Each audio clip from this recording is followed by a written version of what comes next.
Old ട്രാഫോർഡിലെ പച്ചപ്പുൽ മൈതാനത്ത് എതിരാളികളുടെ കഴുത്തറുത്ത് ചോര കുടിച്ചിരുന്ന ചുവന്ന ചെകുത്താന്മാരുടെ വീരഗാഥകളുടെ ഓർമ്മകൾ അയവിറക്കിക്കൊണ്ടിരിക്കാം എതിരാളികളുടെ ലുട്ടാപ്പികൾ എന്ന കളിയാക്കലും കേട്ടുകൊണ്ട്. Being a Manchester United fan it's not easy bro. എത്ര കാലമായിട്ട് ഇതിങ്ങനെ സഹിച്ചുകൊണ്ടിരിക്കുകയാണ് യുണൈറ്റഡിൻ്റെ ആരാധകർ. ഫെർഗൂസന്റെ അവസാന കാലഘട്ടം മുതൽ തന്നെ യുണൈറ്റഡിൻ്റെ അടിവേരിറങ്ങി തുടങ്ങി എന്നുള്ളത് എല്ലാവർക്കും അറിയാവുന്ന കാര്യം തന്നെയാണ്. അടിവേരിളകി ഓരോ തവണയും ഓരോ പരിശീലകരെ കൊണ്ടുവന്ന് ഇങ്ങനെ ബലിമൃഗങ്ങളാക്കി വിടുന്നത് ഗ്ലേസേഴ്സിൻ്റെ ഒരു പതിവായി മാറിക്കൊണ്ടിരിക്കുകയാണ്. മര്യാദയ്ക്ക് പോർച്ചുഗലിൽ സക്സസ്ഫുൾ ആയിട്ട് ടീമിനെ പരിശീലിപ്പിച്ചുകൊണ്ടിരുന്ന ഒരുത്തനെ വിളിച്ച് ഇംഗ്ലണ്ടിലെ സർക്കസിലേക്ക് കെട്ടിയിറക്കി കോമാളിയാക്കി പറഞ്ഞു വിടുന്ന പരിപാടിയാണ് ഇവന്മാർ കാണിച്ചത്.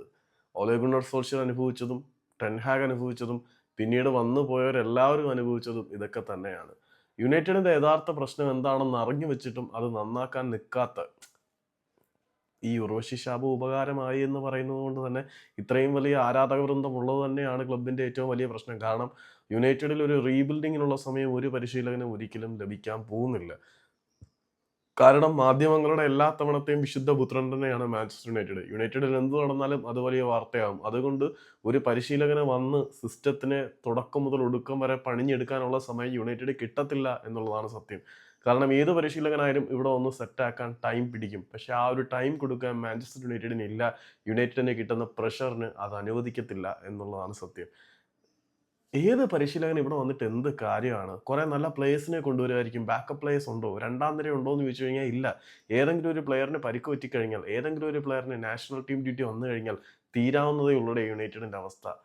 എത്ര കാലമായിട്ട് ഇങ്ങനെ ഓടിക്കൊണ്ടിരിക്കുകയാണ് കട്ടപ്പുറത്തിരിക്കുന്ന വണ്ടി പോലെ. ഒന്നെങ്കിൽ ആരാധകർക്ക് ക്ഷമ വേണം, അതില്ല.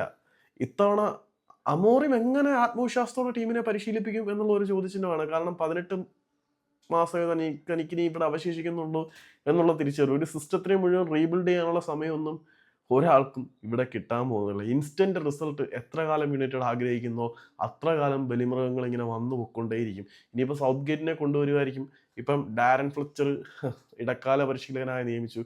ഇടയ്ക്ക് ഒലെ ഗുണർ സോൾഷ്യർ വന്ന് അത്ഭുതം കാണിച്ചു എന്നുള്ളത് ശരിയാണ്. പക്ഷേ ഒരു ടീമിനെ പട്ടിയെപ്പോലെ ഉപയോഗിക്കുന്ന പരിപാടിയാണ് അവിടെ നടന്നത്.